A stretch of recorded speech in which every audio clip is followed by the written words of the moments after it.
So I want to tell you about this book, Representative Men of Japan. It was written more than 100 years ago, and on the surface, it's about 5 of the nation's greatest heroes. But here's the thing, the book has a secret. It's not actually about them at all. It's really about a hidden source of greatness that's just as relevant to you and me today. To get to that secret, you first have to understand the author, Uchimura Kanzō. This guy was a walking contradiction. He was a deeply devout Christian in a country that wasn't, and he was a fiercely proud Japanese man who got his education in the West. And believe me, understanding that tension inside him is the key to unlocking this whole thing. So, how did he handle it? Well, he came up with this really simple but incredibly powerful philosophy. He called his devotion to the 2 J's, Jesus and Japan. He was convinced he could be 100% faithful to both, without one betraying the other. And that unique viewpoint, that's what let him build a bridge between his Western faith and his Japanese soul. And let me tell you, his life was not easy. He was born into a samurai family right as the samurai era was collapsing. He converted to a foreign religion, and then he turned around and challenged that religion's authority, pushing for a no-church movement. He even got ostracized for refusing to bow to an imperial decree, an act of conscience that cost him everything. This was a man literally forged in the fire of his own convictions. Okay, so you've got this guy who's a total maverick. Why on earth would he decide to write a book about Japanese heroes? And maybe the even bigger question is, why write it in English? Well, to get that, you have to picture the world he was living in. Uchimura was writing during this insane period of change in Japan, the Meiji Restoration. The country had been isolated for centuries, and now, all of a sudden, it was modernizing at lightning speed. At the same time, you had this huge surge of nationalism, especially after the war with Russia. Japan was scrambling to define itself on the world stage. And this is where it gets really, really cool. Uchimura's book was actually a direct answer to a super famous American book by Ralph Waldo Emerson. Emerson profiled Western giants like Plato and Napoleon, so Uchimura uses the exact same format, but for Japanese figures.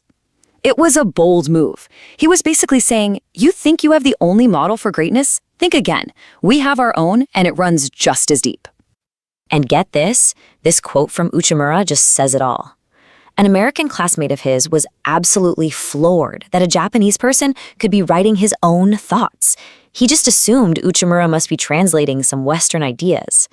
This book was Uchimura's way of proving once and for all that Japan had its own original wellspring of profound ideas. So who were these figures he chose to make his case? All right, let's meet the lineup. I mean, on the surface, these 5 guys could not be more different. You have a modern revolutionary, a feudal lord, a peasant sage, an educator, and a Buddhist prophet. They span 600 years of history. What in the world could possibly connect them? And this right here is where we get to the secret. Because the real protagonist, the true hero of Uchimura's book, isn't any one of these 5 men. Nope, it's something else entirely. So you might be thinking, okay, so it's just a book about 5 famous dudes. But the answer is a hard no, not even close. Uchimura is playing a much deeper, much more profound game here. As the scholar Wakamatsu Iisuke puts it, the real subject is the existence of something beyond them. See, Uchimura wasn't just writing about what these men did, he was writing about the invisible force that moved them to do it. He called this force Ten or Heaven. Now, don't think of heaven as a place with clouds and pearly gates.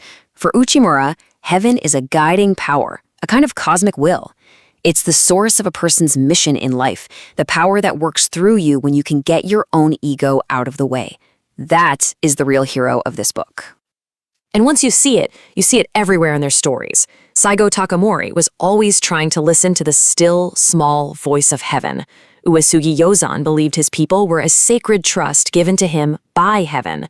Ninomiya Santoku built his entire system on the logic of heaven and earth. They weren't just acting out of personal ambition. They saw themselves as vessels, carrying out a mission from a power way bigger than themselves. Okay, so this is all fascinating history, but what does a century-old idea from Japan have to do with us right now? Well, this is where the book stops being a history lesson and becomes a timeless guide for how to live a life that actually means something. And here's the absolute kicker. Uchimura saw himself in all of these men. The book wasn't just about them, it was his own spiritual autobiography. He was using their lives as a mirror to figure out his own purpose. And his big invitation to us, the readers, is to do the exact same thing. So how can we actually do this? Well, first, we've got to look for mirrors. Stop seeing heroes as these untouchable idols and start seeing them as reflections of a potential that's already inside you. Second, define your mission. Try to shift your focus away from just personal goals like my career, my success, and toward a purpose that's bigger than just you. And third, listen quietly. Just like Saigo, we have to make some space to hear that still small voice above all the noise of daily life. And that really leaves us with one final, pretty powerful question. Uchimura chose his 5 men to make a point to the world and to understand himself. So who are your representative people?